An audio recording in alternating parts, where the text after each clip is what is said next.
जय हिंद दोस्तों, मैं ध्रुव कुमार आप सभी का संपूर्ण समान अध्ययन की सीरीज में स्वागत करता हूँ। इस सीरीज का क्लास फोर्थ है।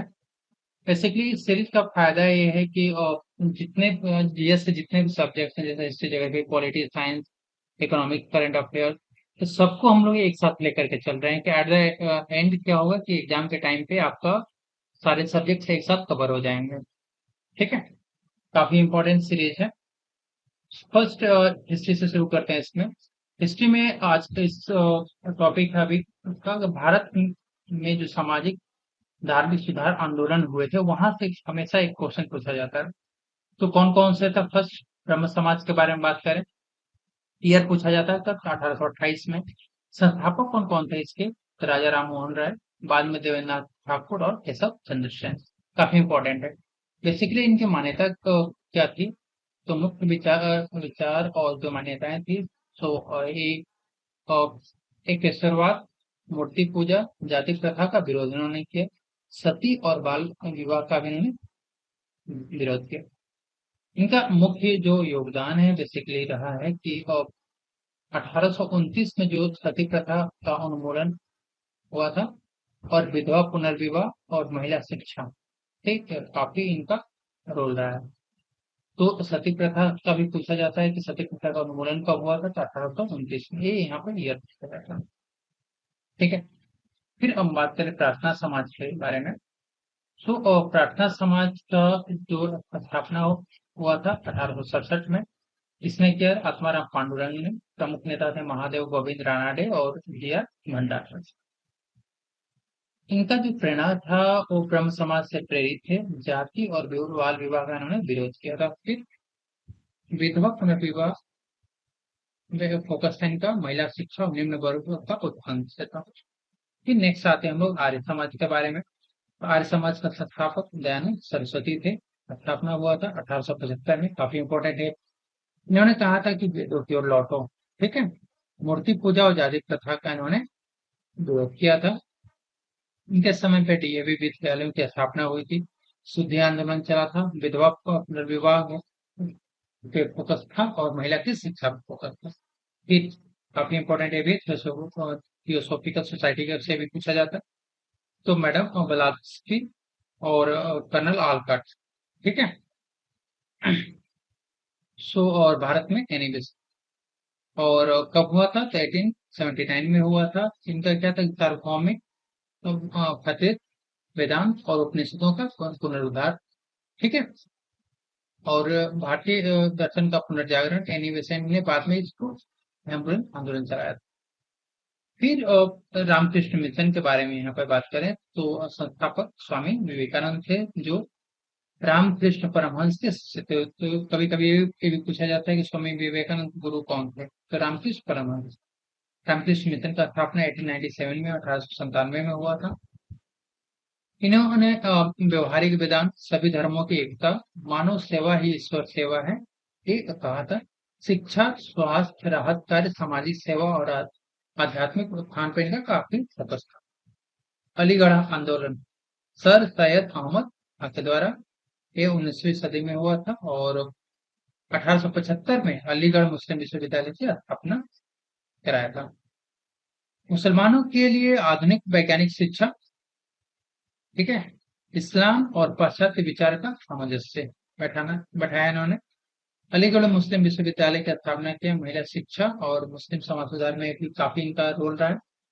वहाबी आंदोलन, इसके लिए कौन थे? तो सैयद अहमद बरेलवी थे और टीटू मीर। ये भी क्वेश्चन पूछा जाता है। कब हुआ था? 1820 से 30 के बीच में। ठीक है। इस्लाम की शुद्धि, बौद्धवाद और कुरीतियों का विरोध और अंग्रेजों का विरोध इन्होंने किया था। इस्लामी पुनर्जागरण और औपनिवेशिक विरोध का भी इन्होंने काफी किया था। सिंह सभा आंदोलन बात करें तो गुरमुख सिंह जो और खालसा दीवान, 1873 की बात करें, इसमें सिख समाज, सिख धर्म सुधार, खालसा पहचान, शिक्षा का प्रसार से संबंधित है। सिख पुनर्जागरण आगे चलकर अकाली दल आंदोलन से जुड़ा। यंग बंगाल आंदोलन, ये भी बार बार पूछा जाता है। तो हेनरी विवियन डेरोजियो के संस्थापक थे। 1820 से 40 के बीच में काफी रहा इसका प्रभाव। फिर तर्कवाद, स्वतंत्र विचार, स्वतंत्रता, महिला अधिकार के बारे में यहाँ पे काफी बात हुआ था। राष्ट्रवादी विचारों के को परिणाम मिला था सामाजिक चेतना, परंतु जनसाधारण पर सीमित प्रभाव रहा इसका। ये हिस्ट्री का था। नेक्स्ट हम लोग देखते हैं यहाँ पे ज्योग्राफी से। तो यहाँ पे प्रमुख राष्ट्रीय उद्यान से क्वेश्चन पूछा जाता है कि कौन सा जो राष्ट्रीय उद्यान है अ, किस राज्य में है और स्थापना कब हुआ था। बात करें यहाँ पे जिम कॉर्बेट से शुरू करते हैं, तो इसका स्थापना 1936 में हुआ था और कहाँ पे, उत्तराखंड में स्थित है। यह भारत का पहला राष्ट्रीय उद्यान है जो बेसिकली बाघ संरक्षण के लिए प्रसिद्ध है। काजीरंगा के बारे में बात करें तो काजीरंगा असम में है और इसका स्थापना 1974 में हुआ था। और ये जो राष्ट्रीय उद्यान है, एक सींग वाले गैंडे के लिए प्रसिद्ध है। गिर के बारे में बात करें तो गिर गुजरात में है और 1965 में इसका स्थापना हुआ था। ये एशियाई शेरों का एकमात्र निवास स्थान है, ये भी काफी इंपॉर्टेंट है। रणथंभौर जो राष्ट्रीय उद्यान है राजस्थान में स्थित है, 1980 में इसका स्थापना हुआ। ठीक है, और बाघ के लिए संरक्षण के लिए काफी प्रसिद्ध है। कान्हा मध्य प्रदेश में है और ये 1955 में इसकी स्थापना हुआ। बारहसिंघा और जंगल बुक की प्रेरणा है। बांधवगढ़ ये मध्य प्रदेश में स्थित है, 1968 में इसकी स्थापना हुआ था। और बाघों की सर्वाधिक घनत्व वाली जगह है। सुंदरवन पश्चिम बंगाल में है और 1984 में इसकी स्थापना हुआ था। रॉयल बंगाल टाइगर और मैंग्रोव वन के लिए काफी फेमस है। पेरियार एक केरला में स्थित है, 1982 में इसकी स्थापना हुआ था। हाथी और बाघ के लिए प्रसिद्ध है। साइलेंट वैली के बारे में बात करें यहाँ पर, तो साइलेंट वैली केरला में स्थित है, 1984 में स्थापना हुआ था। यहाँ पे सदाबहार वर्षा वन पाया जाता है।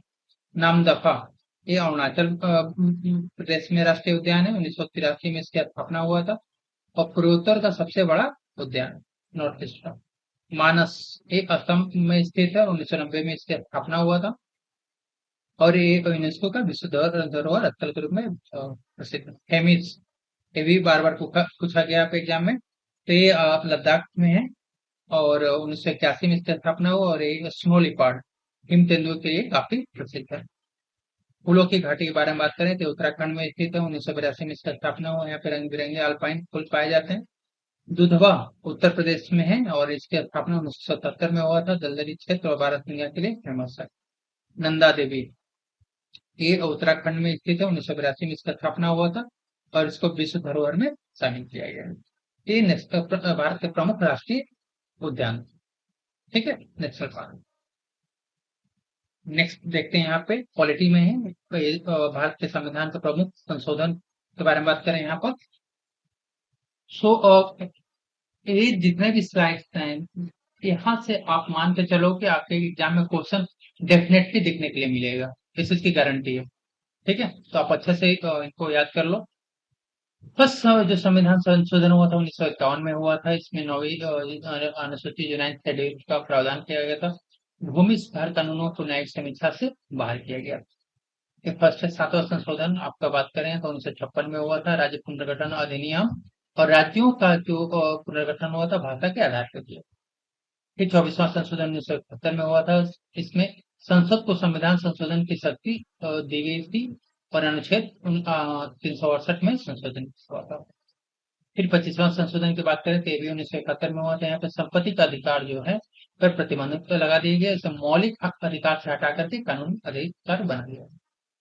ठीक है, तो अभी जो आपका संपत्ति का अधिकार या राइट टू प्रॉपर्टी हो, आपका कानूनी अधिकार है। ये भी क्वेश्चन पूछा जाता है। ठीक है, 26वां संशोधन की बात करें तो ये भी 1971 में हुआ था। यहाँ पे जो राजाओं के प्रिवी पर्स थी, इसको समाप्त कर दिया गया था। 31वां संशोधन इसमें 1975 में हुआ था। इसमें जो सिक्किम है तो भारत का 22वां राज्य बनाया गया था। 42वां संशोधन ये 1976 में काफी इंपॉर्टेंट है, इसको मिनी संविधान भी कहा जाता है। इसमें जो है प्रस्तावना में समाजवादी, पंथ निरपेक्ष और अखंडता शब्द जोड़े गए थे। और यहाँ यहीं से फंडामेंटल ड्यूटी शुरू हुआ था और संसद की जो शक्ति है उसको बढ़ा दी गई। 44वां संविधान संशोधन 1978 में हुआ था। यहाँ पर इमरजेंसी प्रोविजन में बदलाव किया गया था। संपत्ति को अधिकार को मौलिक अधिकार से हटाकर के केवल कानूनी अधिकार बना दिया। केवल कानूनी अधिकार हटा गया। 52वां संशोधन 1985 में हुआ था। इसमें दल बदल विरोधी कानून लेकर आया गया और उसको एंटी डिफेक्शन लॉ भी कहा जाता है। 61वां जो संशोधन 1989 में हुआ था। इसमें जो मतदान की आयु है आपको 21 वर्ष से घटा करके 18 वर्ष कर दिया गया। 69वां संशोधन 1991 में हुआ था। इसमें दिल्ली जो है हमारी, उसको राष्ट्रीय राजधानी क्षेत्र का दर्जा दिया गया। 73वां संविधान संशोधन में 1992 में हुआ था, और इसमें पंचायती राज संस्थाओं को संवैधानिक, बेसिकली 93 यहाँ पे हो जाता है, ठीक है। तो पंचायती राज संस्थाओं को संवैधानिक दर्जा भी दिया गया था। 74वां संशोधन भी वही है। इसमें नगर पालिकाओं उनको संवैधानिक दर्जा दिया गया। 86वां संविधान संशोधन की बात करें तो 2002 में हुआ था। यहाँ पर 6 से 14 साल के जो बच्चों को, उनको शिक्षा को मौलिक अधिकार में जोड़ा गया, आर्टिकल 131 में, 31 में, ठीक है। 91वां संशोधन की बात करें तो 2003 में हुआ था। यहाँ पर मंत्री परिषद का जो आकार है, विधानसभा और लोकसभा के कुल सदस्यों की कितना परसेंट, 15% से अधिक नहीं हो सकते।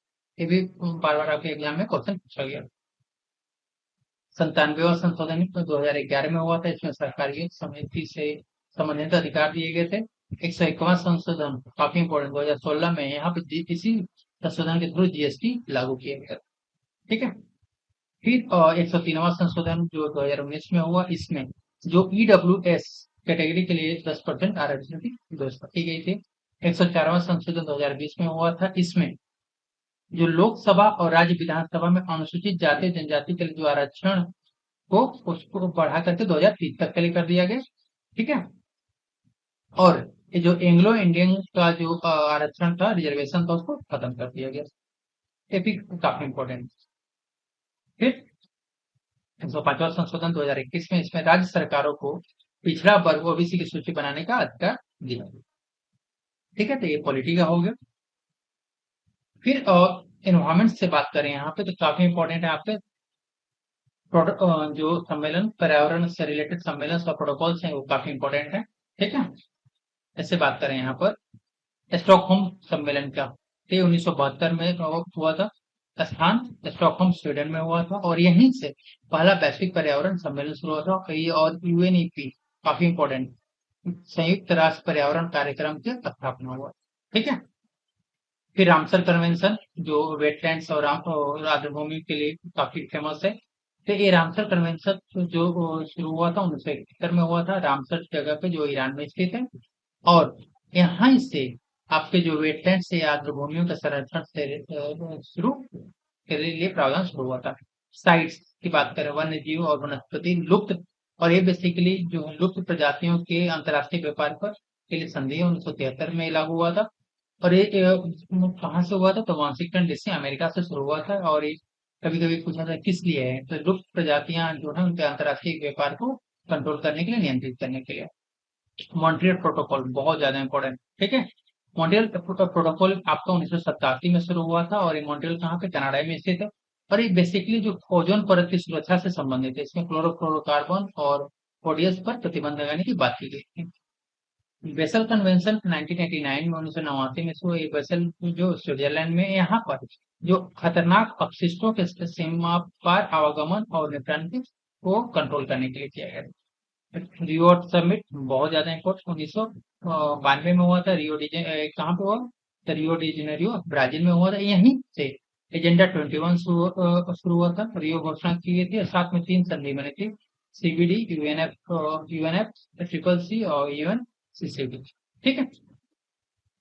फिर बात करें यहाँ पे यूएनएफ ट्रिपल सी का, 1992 में हुआ था। रियो डी जेनेरियो जैसा भी देखा हमने, और जलवायु परिवर्तन से निपटने के लिए ढांचा तैयार किया गया था। सीबीडी की बात करें यहाँ पे, जैव विविधता पर कन्वेंशन 1992 में ही हुआ था, और रियो डी जेनेरियो ब्राजील में ही हुआ था। इसमें जैव विविधता का संरक्षण, उसका उपयोग और लाभों का न्यायसंगत बंटवारा से खास हुआ है। इवन सीसीडी मरुस्थल से निपटने के लिए कन्वेंशन हुआ था 1994 में, और कहाँ पे हुआ था, पेरिस, फ्रांस में हुआ था, ठीक है। यहाँ पर भूमि संरक्षण और जो डिजर्टिफिकेशन है, मरुस्थलीकरण पर नियंत्रित करने की बात हुई थी। क्योटो प्रोटोकॉल, ये भी काफी इंपॉर्टेंट। क्योटो कहाँ पे, जापान में, इसका जो प्रोटोकॉल बना था 1997 में। और यहाँ पर ग्रीन हाउस गैसों के उत्सर्जन को घटाने के लिए बात किया गया था कि जो विकसित देश हैं ग्रीन हाउस गैसेस हैं, उनके उत्सर्जन को घटाएंगे। फिर जोहान्सबर्ग सम्मेलन हुआ था, रियो सम्मेलन 10 साल बाद। तो ये 2002 में, वो 92 में हुआ था रियो वाला। और ये फिर 10 साल के बाद 2002 में हुआ। ये जोहान्सबर्ग दक्षिण अफ्रीका में हुआ। यहाँ पर जो एजेंडा 21 जो रियो समिट में लेकर आए गए थे, समीक्षा हुई और सतत विकास को यहाँ पे बढ़ावा दिया गया था। सस्टेनेबल डेवलपमेंट की जो बात करते हैं, यहाँ पे बढ़ावा दिया गया। फिर पेरिस समझौता जो COP21 में हुआ, जिसको COP21 के नाम से जानते हैं, 2015 में हुआ था और पेरिस फ्रांस में हुआ था। यहाँ पर ये भी क्वेश्चन पूछा जाता है कि जो वैश्विक तापमान है उसको कितना 2 डिग्री से नीचे लाना है और आधा लक्ष्य 1.5 डिग्री रखने का, 1 डिग्री सेंटीग्रेड रखने का लक्ष्य निर्धारित किया गया। फिर उसके बाद ग्लासगो जलवायु समझौता जो जिसको COP26 के नाम से जानते हैं, ये 2021 में हुआ था ग्लासगो ब्रिटेन में। यहाँ पर नेट जीरो प्रतिबद्धता रखा गया, कोयले पर निर्भरता कम करना और जलवायु विश्व पर जोर दिया गया। तो काफी इंपॉर्टेंट कन्वेंशन है जो आपके एग्जाम के पॉइंट ऑफ व्यू से बहुत ही ज्यादा इंपॉर्टेंट है। ठीक है। फिर यहाँ पे बायोलॉजी साइंस की बात करें, यहाँ पर बायोलॉजी की बात करें, यहाँ पर तो विटामिन से इसमें हम लोग विटामिन देखें, विटामिन का केमिकल ने उसका यूज कहाँ पर है और उनकी कमी से कौन सा रोग होने का खतरा पड़ता था। विटामिन हो गया, इनका रासायनिक नाम हो गया, कमी से होने वाले रोग हो गए और इनका उपयोग क्या है। ठीक है। तो फर्स्ट विटामिन ए की बात करें, यहाँ पर विटामिन ए तो क्या है, रेटिनॉल के नाम से जाना जाता है, केमिकल है रेटिनॉल है। और इसकी कमी के कारण क्या होता है, रतौंधी होता है, नाइट ब्लाइंडनेस और आंखों का सूखापन, जीरो जीरो थैल्मिया। तो ये काफी इंपॉर्टेंट है। नाइट ब्लाइंडनेस आजकल नहीं पूछ करके जीरो थैल्मिया पूछ लिया जाता है। ठीक है। इसका उपयोग की बात करते हैं, आंखों की जो रोशनी बनाए रखने, त्वचा रोग और रोग प्रतिरोधक क्षमता के लिए काफी इंपॉर्टेंट है। विटामिन B1, ये इसको क्या था, थायमिन कहा जाता है। और ये इसके कारण क्या बेरी बेरी रोग होता है, कमजोरी होता है और स्नायु रोग होता है। तंत्रिका तंत्र और हृदय की कमजोरी में इसका बहुत बड़ा रोल है। विटामिन B2, ठीक है, इसको राइबोफ्लेविन कहा जाता है। इससे जीभ होठों पर घाव होता है, आंखों में जलन होता है, एरिगोफ्लेविनोसिस होते हैं। इसमें त्वचा, आंख और ऊर्जा में काफी इसका बहुत बड़ा रोल है। विटामिन B3 की बात करें तो इसको नियासिन या निकोटिनिक एसिड कहा जाता है। इसके कारण इसका पेलाग्रा होता है, जिससे त्वचा दस्त, मानसिक ये सब चीजें होती हैं। ठीक है। तो इसकी कमी के कारण क्या होता है, बेसिकली इसका जो त्वचा रोग, तंत्रिका और पाचन में काफी सहायक है। विटामिन B5 के पैंटोथेनिक एसिड कहा जाता है इसको, और इसके कारण क्या थकान और चयापचय विकार होते हैं। ऊर्जा उत्पादन और हार्मोन संश्लेषण में इसका बहुत बड़ा रोल है। ठीक है। विटामिन B6 की बात करें, इसको पायरिडॉक्सिन कहा जाता है। इससे कारण क्या एनीमिया होता है, दौरे आते हैं, त्वचा रोग होता है, रक्त निर्माण और स्नायु रोगों में इसका काफी रोल है। B7 की बात करें तो इसको बायोटीन कहा जाता है। इससे बाल झड़ना, त्वचा का रूखापन होता है। बालों और त्वचा स्वास्थ्य एंजाइम क्रिया में इसका बहुत बड़ा रोल है। फिर विटामिन B9 की बात करें तो इसको फॉलिक एसिड कहा जाता है। इसके कारण मेगालोब्लास्टिक एनीमिया और गर्भाशय दोष होता है। गर्भावस्था, रक्त निर्माण और एनीमिया उपचार में इसका बहुत बड़ा रोल है। साइनोकोबालामिन विटामिन B12 को कहा जाता है और इसके कारण पर्नीशियस एनीमिया और तंत्रिका रोग होता है। ठीक है। विटामिन सी की बात करते हैं, इसको एस्कॉर्बिक एसिड कहा जाता है, काफी इंपॉर्टेंट है। इसके कारण स्कर्वी रोग होता है और मसूड़ों में खून आना शुरू होता है। इसका जो रोल है रोग प्रतिरोधक क्षमता और खा भरने में बहुत बड़ा रोल है। विटामिन डी की बात करें तो इसको कैल्सिफेरॉल कहा जाता है। इसके कारण क्या रिकेट्स रोग होता है और ऑस्टियोमेलेसिया भी काफी इंपॉर्टेंट है, ये भी आजकल पूछा जा रहा है। ये होता है हड्डियों की मजबूती और कैल्शियम अवशोषण में बहुत बड़ा रोल है इसका। विटामिन ई, इसको टोकोफिरोल कहा जाता है। प्रजनन संबंधी समस्याओं और मांसपेशियों को कमजोर करता है। एंटीऑक्सीडेंट और प्रजनन स्वास्थ्य पे इसका बहुत बड़ा प्रभाव पड़ता है। विटामिन के की बात करें यहाँ पर तो इसको फाइलोक्विनोन कहा जाता है। रक्त का न जमना ब्लीडिंग डिसऑर्डर के कारण होता है। उनका थक्का जमने में, प्रोटीन करने में इसका बहुत बड़ा रोल है। ठीक है। फिर इकोनॉमी वाले में जो अंतर्राष्ट्रीय संगठन है, ये यहाँ से भी आपके क्वेश्चन पूछा जाता है। जो अंतर्राष्ट्रीय संगठन का उनका स्थापना हो और कब हुआ था, उसके मुख्यालय कहाँ पर है और उनका रोल क्या है। तो संयुक्त राष्ट्र संघ की बात करें, यूनाइटेड नेशन की बात करें तो इसका स्थापना 1945 में हुआ था। इसका मुख्यालय न्यूयॉर्क अमेरिका में है। और ये विश्व स्तर पर शांति बनाए रखने में बहुत बड़ा रोल है इसका। सतत विकास को बढ़ावा देने में इसका बहुत बड़ा रोल है। मानवीय सहायता और वैश्विक आर्थिक सहयोग में इसका बहुत बड़ा रोल है। IMF, इंटरनेशनल मॉनेटरी फंड की बात करें, यहाँ पर अंतर्राष्ट्रीय मुद्रा कोष के इसकी स्थापना 1944 में होता है, ब्रिटेन वुड्स में सम्मेलन के थ्रू, और एक वाशिंगटन DC में बेसिकली क्या है, वित्तीय संकट के समय ऋण सहायता प्रोवाइड करता है, विनिमय दर को स्थिर करना और वैश्विक मौद्रिक में सहयोग काफी रहता है। वर्ल्ड बैंक, विश्व बैंक से बात करें, 1944 में इसकी स्थापना हुआ था, वाशिंगटन डीसी में मुख्यालय है और दीर्घकालिक विकास परियोजनाओं के लिए लोन प्रोवाइड करता है। गरीबी उन्मूलन में इसका बहुत बड़ा रोल है। विश्व व्यापार संगठन डब्ल्यूटीओ की बात करें तो 1995 में इसकी स्थापना हुआ था। इससे पहले जो गैट नाम से 1948 से ही रनिंग है। जिनेवा में इसका मुख्यालय स्विट्जरलैंड में। अंतर्राष्ट्रीय व्यापार का नियमन इसके द्वारा किया जाता है। शुल्कों में कमी, विवाद समाधान, निष्पक्ष प्रतिस्पर्धा सुनिश्चित करना इसका कार्य है। आर्थिक सहयोग और विकास संगठन ओईसीडी की बात करें, जिसका स्थापना 1961 में हुआ था। इसका मुख्यालय पेरिस, फ्रांस में। आर्थिक नीतियों को प्रोत्साहित करता है। व्यापार, उदारीकरण, कर सुधार, सतत विकास में इसका बहुत बड़ा रोल है। विश्व आर्थिक मंच की बात करें यहाँ पर वर्ल्ड इकोनॉमिक फोरम की, तो 1971 में इसका स्थापना हुआ था। इसका जो मुख्यालय है जिनेवा, स्विट्जरलैंड में। वैश्विक नेताओं का ये मंच है, ठीक है। और यहाँ पे क्या था, वो सम्मेलन में आर्थिक मुद्दों पर चर्चा हुई। अंकटाड की बात करें यहाँ पे तो 1964 में इसका स्थापना हुआ था। जिनेवा इसका क्या है, मुख्यालय है। विकासशील देशों के लिए व्यापार, निवेश, ऋण, राहत, वैश्विक अर्थव्यवस्था में इसका समावेशन होता है। अंतर्राष्ट्रीय श्रम संगठन आईएलओ की बात करें तो 1919 में इसकी स्थापना हुई थी। जिनेवा में इसका मुख्यालय। श्रम मानक तैयार करना, रोजगार बढ़ावा, उचित वेतन, सामाजिक सुरक्षा से संबंधित कार्य करता है। एशिया डेवलपमेंट बैंक की बात करें तो 1966 में इसका स्थापना हुआ था। उसका जो मुख्यालय है मनीला, फिलीपींस में है। और विकास परियोजनाओं जैसे बुनियादी ढांचा, ऊर्जा, शिक्षा समेत शिक्षा के लिए ऋण और तकनीकी सहायता प्रोवाइड करता है। न्यू डेवलपमेंट बैंक, ठीक है, इसका स्थापना 2014 में किया गया। इसका जो मुख्यालय है शंघाई में है। और उभरती अर्थव्यवस्था में बुनियादी ढांचा और सतत विकास परियोजनाओं के लिए फंड देता है। AIIB, एशियन इंफ्रास्ट्रक्चर, एशियाई आधारभूत संरचना निवेश बैंक, ठीक है। सो एशियन इंफ्रास्ट्रक्चर इन्वेस्टमेंट बैंक, इसकी स्थापना 2015 में किया गया था। इसका मुख्यालय बीजिंग, चीन में है। और एशिया में बुनियादी ढांचा और कनेक्टिविटी परियोजनाओं के लिए मतलब फंड प्रोवाइड करता है। विश्व स्वास्थ्य संगठन की बात करें यहाँ पर WHO 1948 में इसका स्थापना हुआ था। जिनेवा में क्या है, इसका मुख्यालय है, ठीक है।